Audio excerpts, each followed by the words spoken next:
su je masoya na gaishe ku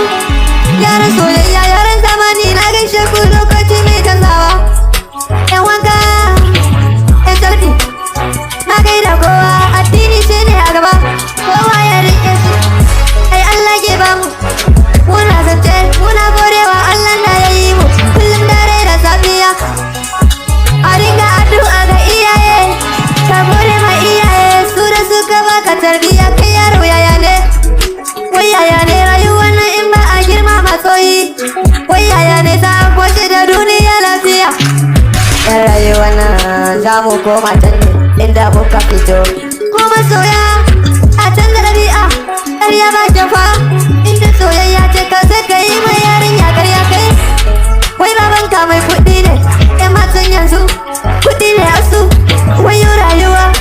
ina son ki kai mu Ismaila ran baba su je ka zo mai saka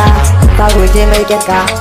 dan Allah ya baka ka gode mai kullum dare da safiya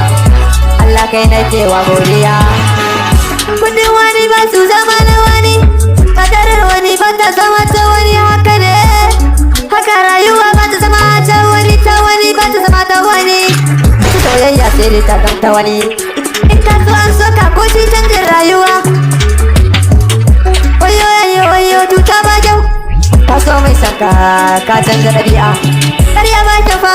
gulma ba kyau yi garama ba kyau in kaya ne kai yaro kai yaren ya ke duba kina hasara abin da Allah ya ba mutum ko kai dan adam yaya ne wai yaya ne rayuwa yaya ne manyana yaya ne gwamnatin Nijar ina cikina da Allah ya ba mu zama na lafiya a Nijar babu tashin hankali babu tsangwama babu gigara babu yan hasara muke nema mu samu gayu na asude gayu na arewa ku tashi ku ma muke nema har kowa ya zamu ya yaba mun sa kaya na kwarai